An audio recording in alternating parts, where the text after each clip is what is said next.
आप भले ही बांकीपुर से चुनाव जीते हैं, लेकिन आप बात बिहार की करते हैं। बिहार की जनता को आपसे उम्मीद है, जी अगला कदम क्या होगा आपका? बिल्कुल, बांकीपुर का जो चुनाव हुआ है वो बांकीपुर के विधायक को चुनने के लिए नहीं हुआ है। पहले दिन से ही हम लोगों ने एजेंडा जो रखा था कि हम लोगों का लक्ष्य ये रहा है कि बिहार में जो एनडीए को, भाजपा को बहुमत मिला है, तो हम लोगों की ऐसी अपेक्षा है कि एक अच्छा आदमी बिहार का नेतृत्व करे, ताकि बिहार का विकास हो, बिहार के बच्चों का विकास हो, यहाँ पढ़ाई हो, शिक्षा हो, रोजगार हो, पलायन बंद हो। तो बांकीपुर का जो आज मैंडेट आया है, ये सिर्फ विधायक नहीं चुना गया है। बांकीपुर की जनता ने भाजपा के केंद्रीय नेतृत्व को ये मैसेज दिया है कि आप सम्राट चौधरी की जगह किसी बेहतर व्यक्ति को बिहार में मुख्यमंत्री बनाइए, बिहार की भी चिंता कीजिए। बिहार के लोगों को सिर्फ 5 किलो अनाज के नाम पर, जातियों के नाम पर वोट लेने का मशीन मत समझिए। जितनी चिंता आप गुजरात की करते हैं, उतनी चिंता न भी हो, कम से कम उसकी आधी चिंता भी बिहार की कीजिए। हम लोग भी वोट देते हैं, हम लोग के बच्चे बाहर जाकर 10-15 हज़ार रुपये में मजदूरी करें, ये उचित नहीं है। तो अगर मोदी जी को चिंता गुजरात की है, वहाँ से 25 एमपी जाते हैं, बिहार से 40 एमपी जिता कर जाता है। हम लोगों का भी हक है, हम लोग के बच्चों का भी हक है कि यहाँ पर फैक्ट्रियाँ लगें, यहाँ पर रोज़गार हो, ताकि हम लोग के बच्चों को ट्रेन में, बस में जानवर की तरह बैठकर बाहर मजदूरी करने न जाना पड़े। और ये संदेश बांकीपुर की जनता ने बिल्कुल स्पष्ट शब्दों में भाजपा के केंद्रीय नेतृत्व को दिया है। मेरा ये विश्वास है कि भाजपा का जो नेतृत्व है वो इस जो मतदान का जो नतीजा आया है, इसको गंभीरता से लेगा और बिहार में किसी सक्षम आदमी को, किसी स्वच्छ और अच्छे चरित्र काबिल व्यक्ति को मुख्यमंत्री बनाएगा, ताकि आने वाले 4 साल में बिहार की तरक्की हो सके। मुख्यमंत्री तो भाजपा का ही बनेगा, लेकिन भाजपा किसी अच्छे व्यक्ति को बनाए। कुशवाहा बनाना है, कुशवाहा ही बनाइए, लेकिन किसी अच्छे आदमी को बनाइए, किसी अपराधी को बिहार पर मत थोपिए। और आज बांकीपुर की जनता ने यही बात बड़े स्पष्ट तौर पर कहा है। वो ठीक है, बधाई दी है। बधाई, सम्राट चौधरी ने मुझे पहले भी अपना भाई बोला है। मेरी कोई सम्राट चौधरी से व्यक्तिगत लड़ाई नहीं है।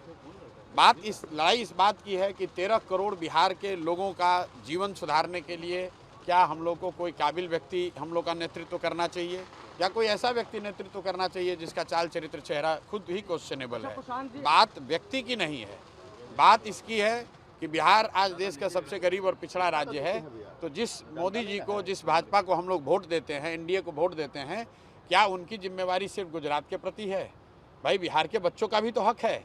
गुजरात में 1 लाख करोड़ का बुलेट ट्रेन बने, हम लोग को उससे कोई दिक्कत नहीं है, लेकिन बिहार के बच्चों के लिए भी तो कुछ सोचा जाए। ये बात है। बिहार का ये दुर्भाग्य भी रहा है कि बिहार में स्ट्रांग ऑपोजिशन भी नहीं रही है। तेजस्वी यादव के नस्ल, देखिए, स्ट्रांग ऑपोजिशन रहा है कि नहीं रहा है, अभी तो सत्ता में भाजपा है, डबल इंजन की सरकार है। आने वाले 3 बरस में मेरी अपेक्षा ये है कि दिल्ली और राज्य दोनों मिलकर बिहार की तरक्की में पूरी ताकत लगाएं, बिहार से पलायन बंद हो, बिहार के बच्चों को रोजगार के लिए बाहर न जाना पड़े। ये सिंगल एजेंडा है। अगर ये होगा, हम लोग भाजपा के पक्ष में वोट करने के लिए कहेंगे, लेकिन आप पहले पलायन रोकिए। बिहार के हर प्रखंड में, हर जिले में फैक्ट्री लगाने की व्यवस्था कीजिए। अगर गुजरात के हर प्रखंड में, हर तहसील में, हर मंडल में, हर जिले में फैक्ट्री लग सकती है, तो बिहार में क्यों नहीं? अगर सूरत में 10 लाख लोग मजदूरी कर सकते हैं, तो पटना में क्यों नहीं, बेगूसराय में क्यों नहीं? ये बात होनी चाहिए। अच्छा, एक सवाल है, लंबे समय से बिहार की राजनीति को भी देखते हैं, आप बार-बार सीएम बदलने की बात कर रहे हैं, कह रहे हैं कुशवाहा से ही बनाया जाए, तो आप ये भी कह रहे हैं कि बीजेपी से ही सीएम हो, तो आप अरे भाई, हम क्या कह रहे हैं? जनता ने मैंडेट दिया है बीजेपी को, एनडीए को, तो मुख्यमंत्री तो उन्हीं का होगा। हम लोग ये कह रहे हैं, भाई किसी काबिल व्यक्ति को बनाइए, उस व्यक्ति को बनाइए जो बिहार में शिक्षा सुधारे, उस व्यक्ति को बनाइए जो बिहार में रोजगार लेकर आए, उस व्यक्ति को बनाइए जो बिहार में पलायन बंद करे। किसी जाति का हो, किसी विचारधारा का हो, उससे कोई फर्क नहीं है। बिहार में सुधार होना चाहिए। हमारे विधायक बनने से बिहार में सुधार नहीं होगा। हमारे विधायक बनने से, यहाँ भाजपा के आज हारने से जो संदेश भाजपा को लेना चाहिए, अगर वो इस संदेश को लेंगे, बिहार में सुधार के लिए कोशिश करेंगे, तो निश्चित तौर पर बिहार के लोगों का फायदा होगा। हम लोग तो अपनी ओर से कोशिश करेंगे ही। जब ये विधायक की नहीं थी तो भी बिहार के लोगों के लिए आवाज उठा रहे थे, आगे भी और मजबूती से उठाएंगे। जेनजी का प्रोटेस्ट भी एक बड़ा फैक्टर साबित हुआ है। बांकीपुर में जो वोटिंग का पैटर्न है, उसमें युवाओं ने बहुत बढ़ चढ़कर वोटिंग में हिस्सा नहीं लिया है। एक तरीके से ये अफसोस की बात है, लेकिन जेनजी को लेकर जो देश में माहौल है, उसका असर जरूर यहाँ भी पड़ा होगा। लेकिन ऐसा नहीं देखा गया कि युवा कोई बहुत बड़ी संख्या में निकलकर अलग से वोट किया हो कि लोगों ने।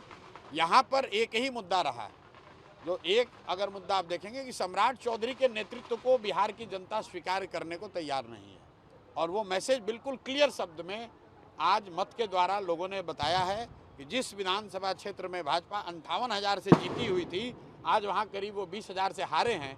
अंदाज़ा लगाइए, करीब 78,000 लोग 6 महीने में अगर उन्होंने अपना मत बदला है, इसका मतलब है कि वो सम्राट चौधरी, जो एक ही निर्णय हुआ है इसमें अलग जो नवंबर के मुकाबले, वो है सम्राट चौधरी के मुख्यमंत्री बनने का, तो ये उसके खिलाफ वोट है। सर, कांग्रेस के कई वरिष्ठ नेताओं ने भी कहा था कि प्रशांत किशोर को सपोर्ट किया जाए ज्वाइंट कैंडिडेट के रूप में, तो क्या आने वाले समय में कांग्रेस के साथ? देखिए, ऐसा है, जन स्वराज चुनाव लड़ा है और जन स्वराज के साथ समाज का हर वर्ग, हर तबका, हर विचारधारा के लोग, हर दल के लोग चुनाव लड़ने में मदद किए हैं।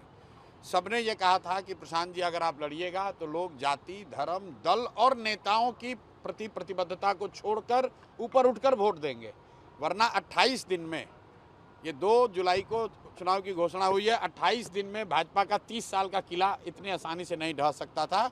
ये दिखाता है कि हर वर्ग के लोगों ने, चाहे वो किसी भी जाति के हों, किसी धर्म के हों, किसी दल के हों, किसी नेता को मानते हों, सब ने इस बात पर एकजुट होकर वोट दिया है कि नहीं, बिहार में नेतृत्व बेहतर व्यक्ति के हाथ में होना चाहिए, बिहार में भी शिक्षा रोजगार की बात होनी चाहिए। सिर्फ अपराध, अपराधी, इनकाउंटर, हाफ इनकाउंटर, मार पीट ये करने से हम लोग के बच्चों का भविष्य अच्छा नहीं होगा। लोगों ने इस पर बहुत जमकर वोट किया है। वोटिंग परसेंटेज भले कम रहा हो, लेकिन 50%, करीब 50% लोगों ने हमको मत दिया है। तो मेरा ऐसा मानना है कि जो बात हमने कही, हमने नाली गली की बात नहीं कही है, हमने सीधे 3 ही बात कही थी कि सम्राट चौधरी को हटाकर किसी बेहतर व्यक्ति को मुख्यमंत्री बनाना है तो प्रशांत किशोर को वोट दीजिए। अगर भाजपा के राजनीतिक अहंकार पर अंकुश लगाना है तो प्रशांत किशोर को वोट दीजिए। और बिहार में जितने चुने हुए जनप्रतिनिधि हैं, विधायक, सांसद, सबके मन में ये डर पैदा करना है कि अगर वो काम नहीं करेंगे तो चुनाव हार भी सकते हैं, तो प्रशांत किशोर को वोट दीजिए। मैंने इसी 3 बात पर चुनाव वोट मांगा है, लोगों ने वोट दिया है। तो मेरा ऐसा मानना है कि भाजपा के लोग इन तीनों मुद्दों को एड्रेस करेंगे।